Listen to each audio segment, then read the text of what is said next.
Assalamualaikum warahmatullahi taala wabarakatuh.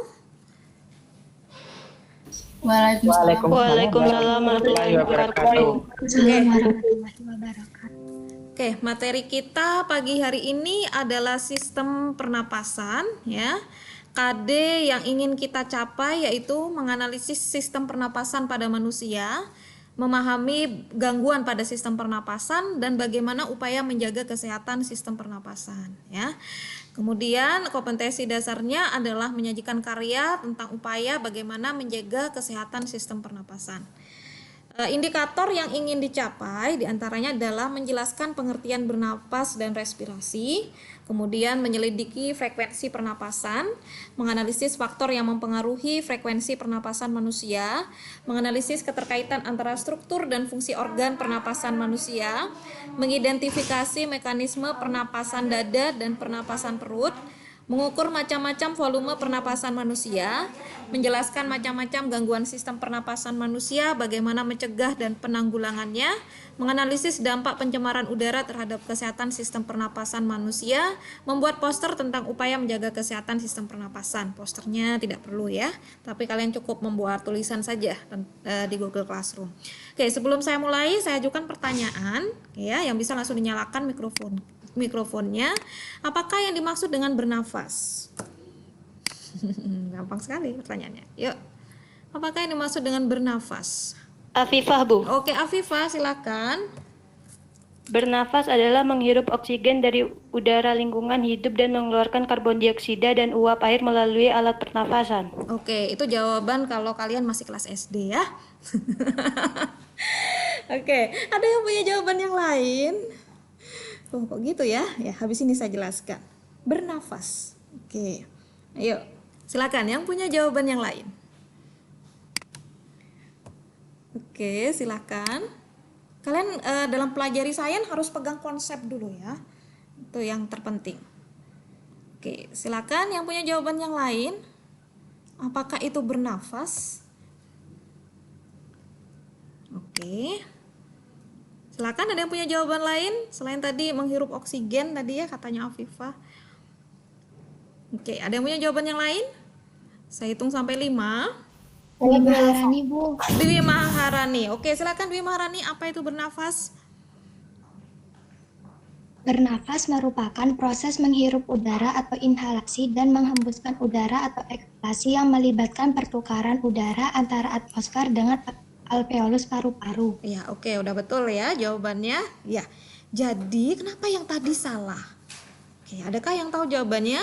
Karena sebenarnya ya, bernafas itu menghirup udara. Ya, bukan oksigen. Oke ya, saya ulang lagi, bernafas itu menghirup udara, bukan oksigen. Jadi misalnya nih, ada temannya kentut nih. Apakah itu oksigen? Tidak kan? Kalian bisa menghirupnya? Ya, pasti. Nah, jadi hidung kalian tidak bisa memilah apakah itu oksigen atau tidak. Siapa nanti yang memilah? Nah, oksigen tadi nanti diikat namanya sel darah merah atau eritrosit. Kan sudah belajar tentang sistem peredaran darah. Nah, ya, nanti barulah itu digunakan dalam proses respirasi sel. Oke, oleh mitokondria. Nah, itu ya. Coba perhatikan lagi ya konsepnya ya. Jadi, bernafas itu adalah menghirup udara. Jadi apapun yang ada di dalam udara akan dihirup ya dalam sistem pernapasan kalian. Misalkan nih ada gas beracun, ya gas beracun itu yang akan kalian hirup. Gak mungkin hidung kalian akan memilih, wah ini bukan oksigen ini, tidak akan saya hirup. Tidak bisa seperti itu. Oke, paham ya sampai di sini ya? Oke, jadi pernafasan itu adalah proses menghirup udara dan menghembuskan udara ya. Jadi begitu saja sebenarnya sudah betul ya. Mau dilengkapi seperti tadi Dwi Maharani juga boleh. Oke, nah kemudian respirasi ini barulah adalah proses pertukaran gas yang terjadi di dalam tubuh makhluk hidup ya. Terutama di mana nanti dijelaskan di bagian-bagian daripada sistem pernapasan di mana tepatnya terjadi proses pertukaran gas tersebut. Oke, sekarang kita masuk ke bagian daripada sistem pernapasan organnya. Kita mulai ketika kalian bernafas, yang pertama adalah rongga hidung. Oke, yang bisa langsung dinyalakan mikrofonnya. Oke, fungsi daripada rongga hidung. Oke, pada sistem pernapasan apa saja? Oke, silakan dinyalakan mikrofonnya.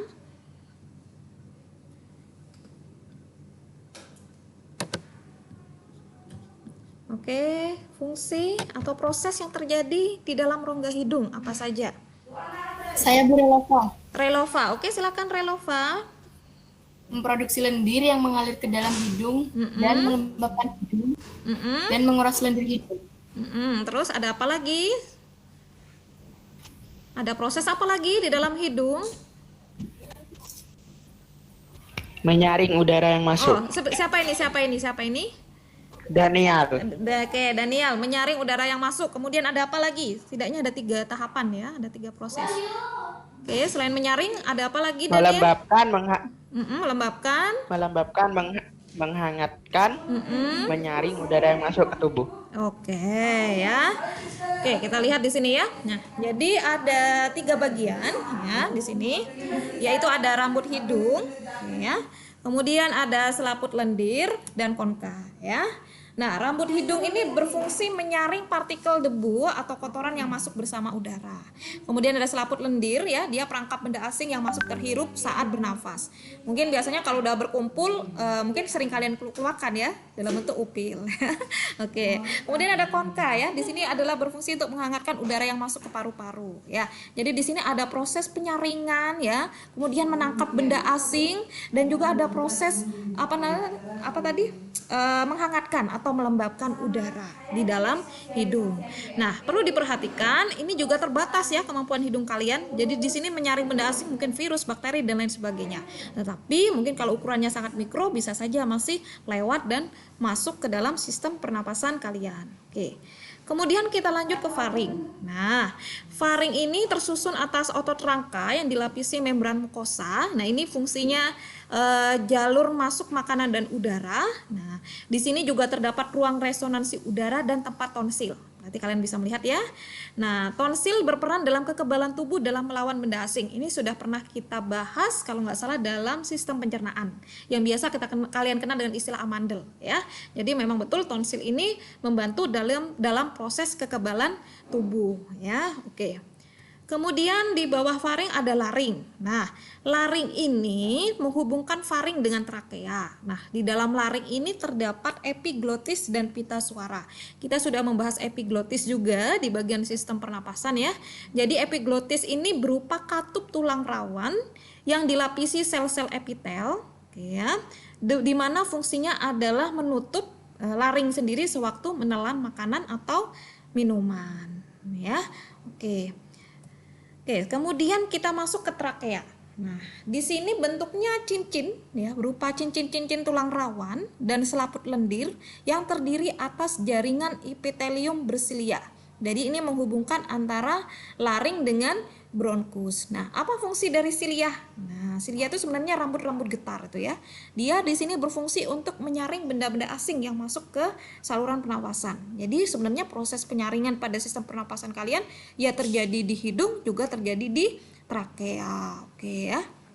Nah, kemudian di sini setelah dari trakea kalian akan masuk ke bronkus dan bronkiolus. Nah, bronkus ini percabangan ya, bercabang 2 kanan dan kiri. Kemudian di masing-masing bronkus nanti ada percabangan lagi yaitu bronkiolus, di mana di bagian ujung nanti terdapat yang namanya alveolus. Nah, di dalam alveolus inilah yang berfungsi sebagai tempat pertukaran gas yang tadi sudah dijelaskan pada pernyataan respirasi, yaitu adalah proses pertukaran gas di mana tepatnya. Jadi tepatnya terjadi di dalam alveolus. Nah, dinding alveolus ini sangat tipis dan elastis, berbentuk bola. Ini kalian pasti sudah sering dengar ya waktu di SD ya.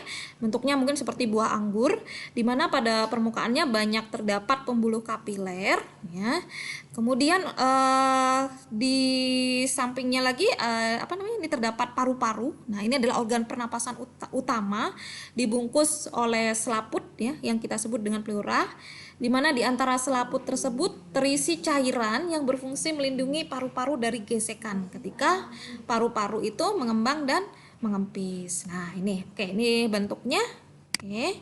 Saya perjelas di sini ya. Ini tadi laring ya.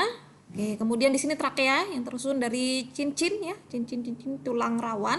Kemudian ini adalah paru-paru atau pulmo ya bahasanya.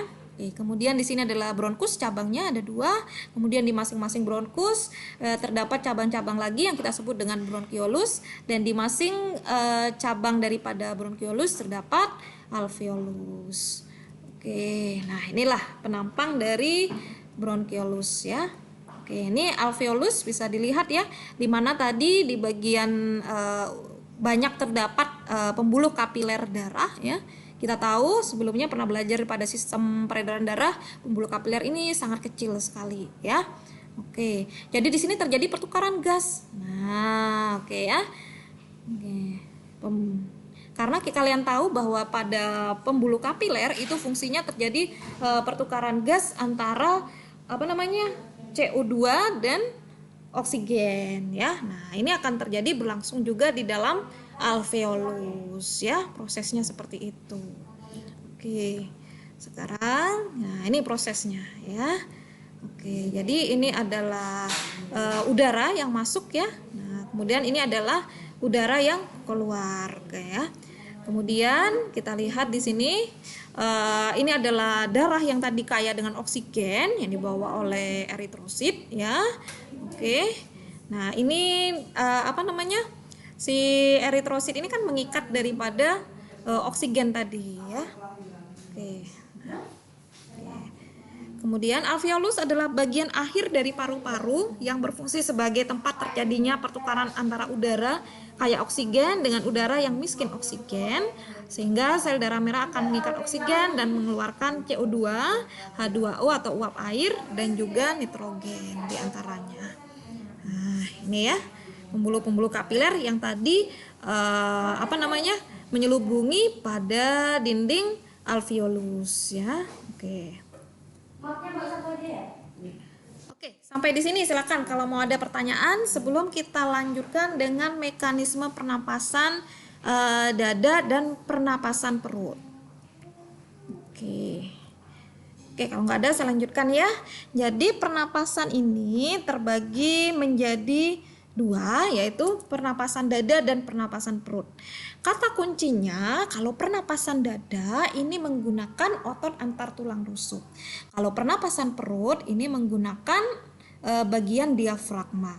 Nah, proses inspirasi ini adalah proses menghirup. Ya, jadi bagaimana prosesnya menghirup pada proses pernapasan dada? Jadi otot antar tulang rusuknya dan tulang dada ini berkontraksi. Nah, karena berkontraksi dia maka volumenya akan membesar. Nah, karena volumenya membesar otomatis tekanannya mengecil. Ini logika berpikirnya begini, sama dengan ketika kalian berada di ruangan. Ketika ruangannya sempit, kecil, kalian akan merasa tertekan, ya kan? Artinya tekanannya besar. Tetapi kalau ruangannya luas, besar, kalian merasa senang, bahagia, happy ya, sehingga tekanannya mengecil. Sama hal itu juga terjadi pada dada kalian. Nah, kalau volume rongga dadanya membesar, otomatis tekanannya juga mengecil. Nah, karena tekanannya mengecil, otomatis tekanan yang di luar lebih besar, sehingga udara yang bagian luar bisa masuk ke dalam paru-paru. Itu proses pada inspirasi. Berkebalikan ketika proses ekspirasi. Nah, otot antar tulang rusuk dan tulang dadanya relaksasi sehingga volumenya mengecil. Nah, karena mengecil kalian akan merasa tertekan kan? Karena ruangannya mengecil maka tekanannya lebih besar. Karena lebih besar maka dia udaranya akan bergerak keluar dari paru-paru. Nah, itu pada proses pernapasan dada. Nah, sekarang pada pernapasan perut. Nah, ketika otot diafragma berkontraksi, otot diafragma ini letaknya di bagian bawah paru-paru ya. Diafragmanya akan mendatar sehingga volume rongga dadanya besar. Nah, kalau volumenya udah membesar maka tekanannya mengecil. Nah, karena tekanan dadanya lebih kecil dibandingkan tekanan luar, sehingga udara yang ada di luar bisa masuk ke dalam paru-paru. Nah, berkebalikan saat ekspirasi, ketika ekspirasi maka otot diafragmanya berelaksasi sehingga dia akan melengkung ke atas. Karena melengkung maka volumenya bagian dada akan mengecil ya. Oke, kenapa? Karena tertekan oleh diafragma yang ke atas ya. Sehingga tekanan di dalam rongga dada karena ruangannya mengecil dia akan makin besar tekanannya sehingga udara yang ada di dalamnya keluar meninggalkan paru-paru. Oke, nah sekarang bisa kalian lihat perbedaannya ya.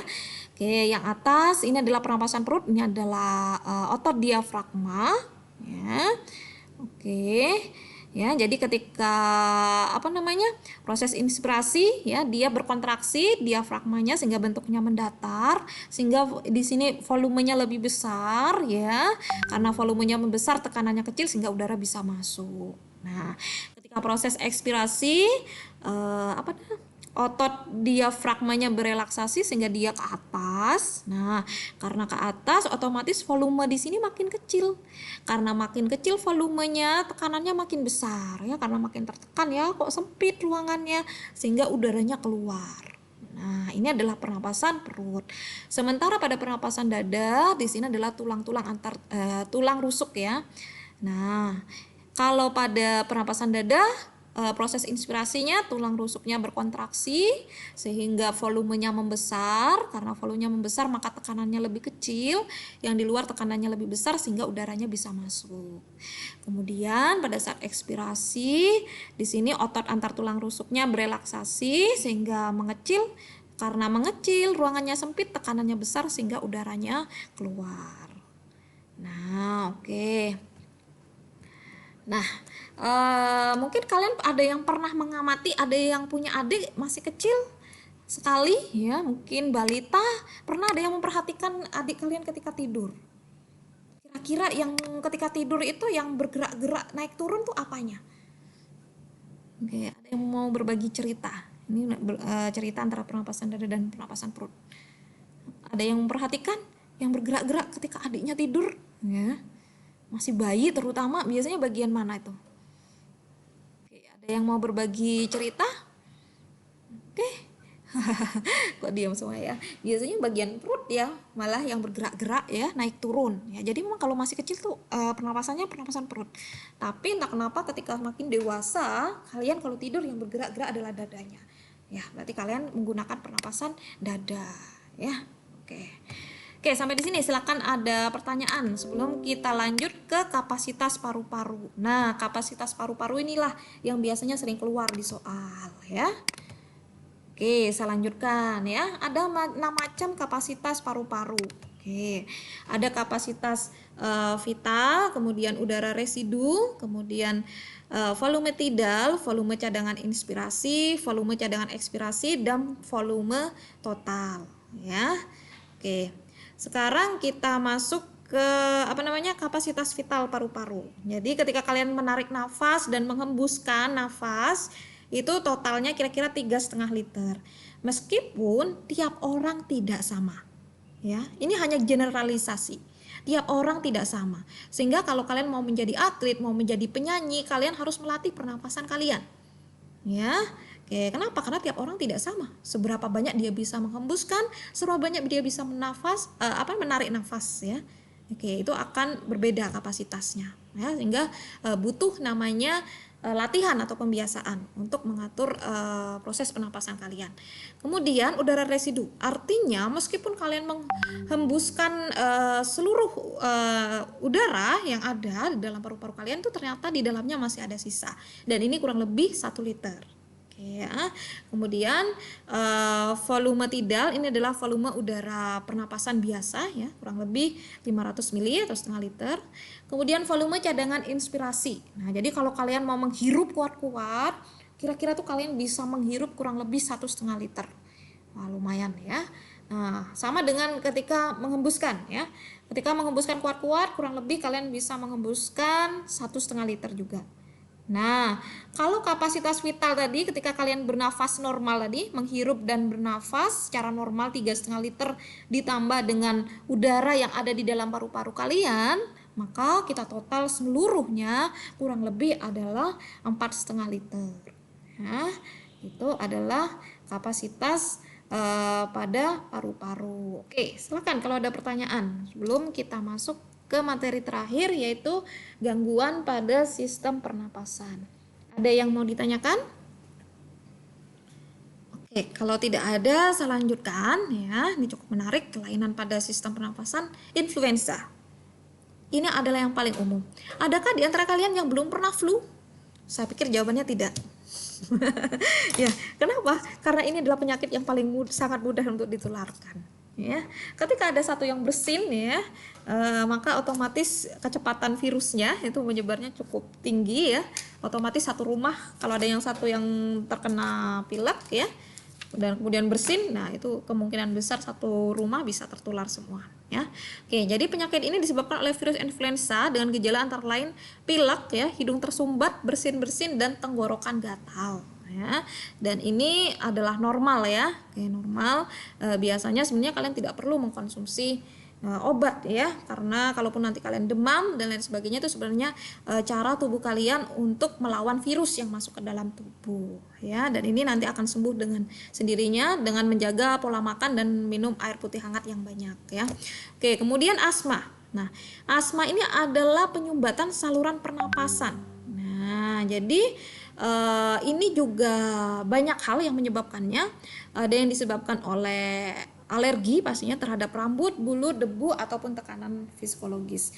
Ini terjadi pada almarhum ibu saya. Dulu ibu saya hidup di daerah Sumatera yang notabene banyak hutan ya. Jadi kalau malam tidurnya di hutan ya, karena saudaranya banyak 8. Jadi harus berbagi dengan adik-adiknya. Adiknya tidur di dalam rumah, kakaknya tidur di luar ya. Nah, akhirnya otomatis di luar itu banyak debu dan lain sebagainya, dan itu menimbulkan alergi ya, sehingga terjadi penyumbatan saluran pernapasan, sehingga agak susah bernafas, sehingga mungkin kalian mengistilahkannya dengan berbunyi ketika bernafas ya. Oke, kemudian kita lanjutkan dengan tuberkulosis ya. Nah, kemudian ini yang biasa sering kalian kenal dengan TBC ya.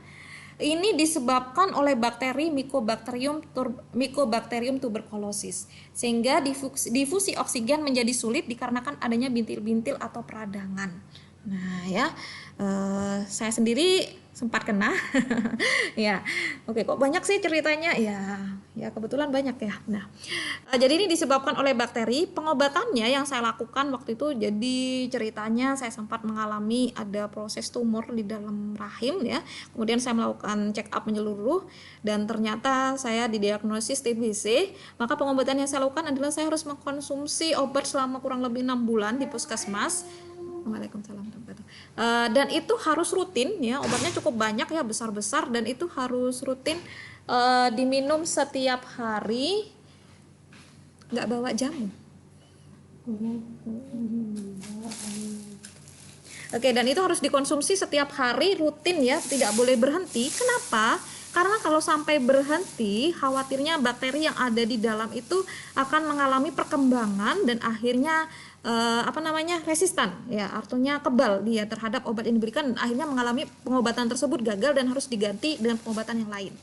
Nah ya, jadi ketika dokter menyarankan pengobatan, kalian harus rutin. Jadi saya setiap hari minum obat itu tidak berhenti ya, tidak kosong sehari pun ya, selama 6 bulan. Setelah itu saya cek dahak, dan kemudian jadi selama 6 bulan itu saya disarankan untuk tidak mencium anak saya. Bisa dibayangkan deritanya saya ya. Ya, kenapa? Karena dikhawatirkan. Jadi setelah tes dahak nanti didiagnosis apakah itu berpotensi menular atau tidak. Ternyata dahak saya waktu itu di TBC tapi ringan, jadi tidak berpotensi menular. Meskipun begitu, saya sangat menjaga kedekatan saya dengan anak-anak saya. Oke, kemudian ada kasus tuberkulosis yang lain. Ini teman saya lagi yang lain.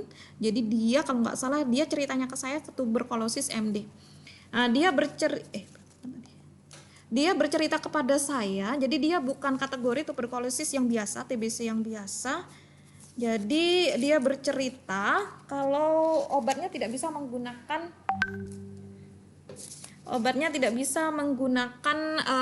yang biasa. Jadi, dan anehnya dokternya bilang dengan cukup ini ya, dibilangnya cukup tidak menyenangkan ya. Dia bilang, dokternya bilang, kamu tinggal tunggu waktu saja. Ya, tidak enak ya sebenarnya.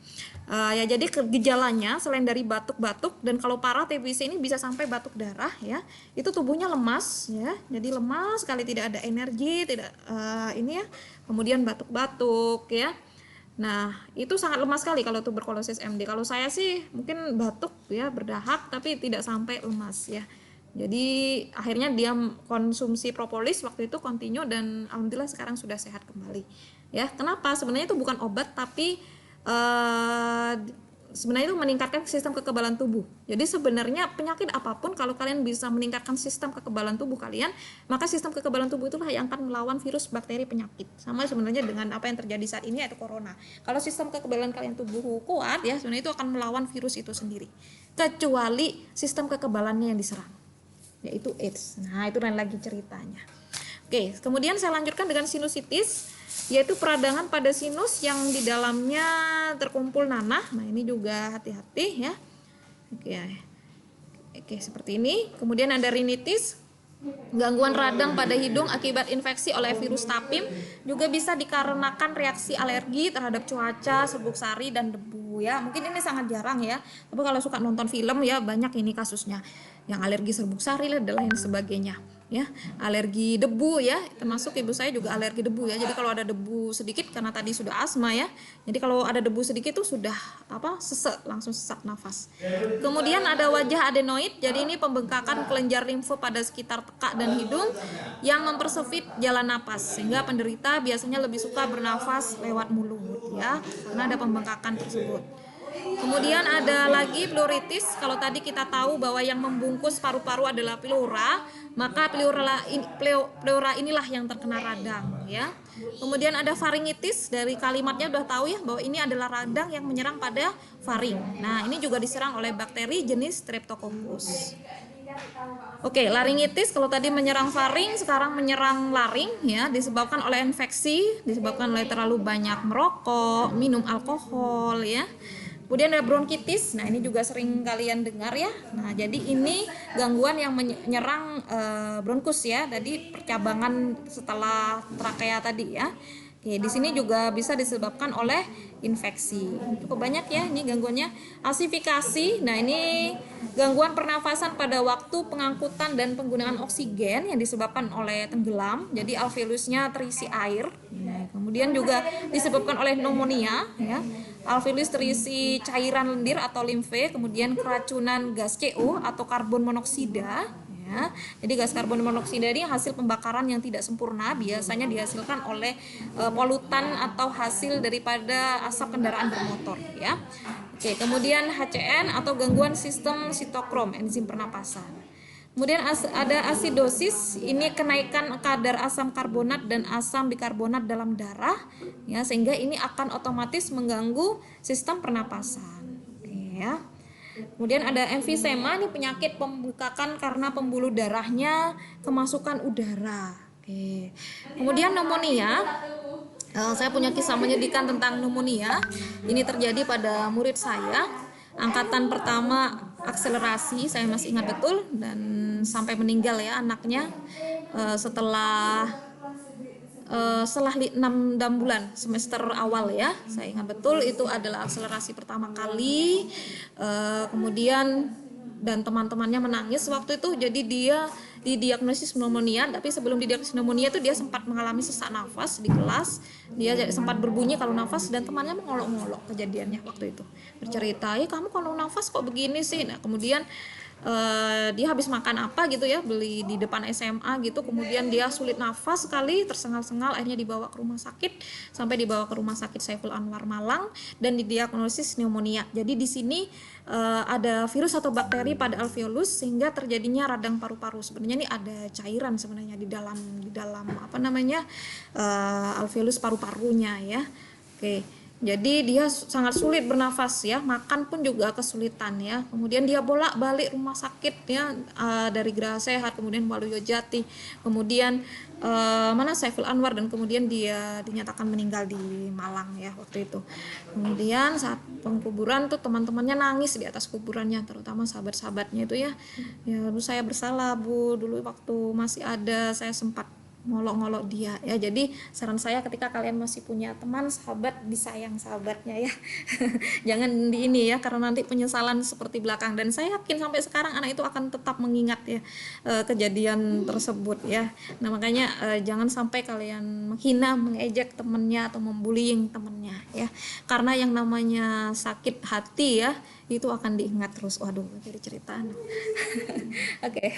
Kemudian kita lanjut ke kanker paru-paru. Nah, oke. Ya, kanker paru-paru ya. Sebenarnya saya sudah sering membicarakan tentang kanker ya. Jadi namanya sel itu kan tumbuh dan berkembang. Nah, kalau pertumbuhan dan perkembangannya itu abnormal, maka kita kenal dengan tumor. Dan kalau itu sifat ganas namanya kanker ya. Nah, karena letaknya di paru-paru maka kita sebut dengan kanker paru-paru. Nah, penyebabnya apa saja? Bisa banyak hal ya. Kebanyakan merokok pastinya ya. Apalagi menghirup asap rokok ya. Oke, kenapa? Karena asap rokok inilah ya. Kalau ini kan yang menghirup asap rokok kan bukan yang merokok terkadang ya, tetapi yang perokok pasif di sekitarnya, dan itu bahaya sekali ya, karena itu akan mengikat masuk ke dalam sel darah merah atau eritrosit. Nah, dan itu nanti pastinya akan masuk ke dalam paru-paru. Debu asbes, radiasi ionisasi, produk petroleum dan kromium, dan ini berpengaruh terhadap pertukaran gas ke seluruh tubuh. Jadi bentuknya nanti seperti ini paru-paru kalian. Nah, ya. Oke, ini sudah saya bahas di sistem peredaran darah. Oke, materi kita sudah selesai. Silakan kalau ada pertanyaan. Oke, saya bercerita banyak hari ini. Ada yang mau ditanyakan dulu untuk pertemuan hari ini, sistem pernapasan? Silakan. Kalau ada yang mau ditanyakan. Jadi nanti bahasannya, cakupannya kalian bisa membedakan perbedaan antara bernafas ya dan respirasi. Jadi saya tekankan lagi, kalian bernafas itu bukan menghirup oksigen tapi menghirup udara. Nah, nanti yang memilih oksigen adalah sel darah merahnya ya. Oke, kemudian kalian bisa membedakan bagaimana masing-masing fungsi daripada organ pernafasan, mulai dari hidung, faring, laring ya, trakea, bronkus, bronkiolus, alveolus, dan paru-paru. Kemudian bagaimana pernapasan dada dan pernapasan perut, mekanismenya. Kalau pernapasan dada itu adalah yang berperan otot antar tulang rusuk. Kalau pernapasan perut itu adalah diafragmanya. Kemudian kalau sudah kapasitas total pada paru-paru, mana yang disebut volume inspirasi, ekspirasi, volume tidal ya, kemudian udara residu, dan volume total ya. Mau nggak mau kalian harus ingat itu, dihafalkan ya. Kemudian kalau sudah, baru terakhir adalah gangguan pada sistem pernafasan. Selesai. Oke, silakan kalau ada pertanyaan.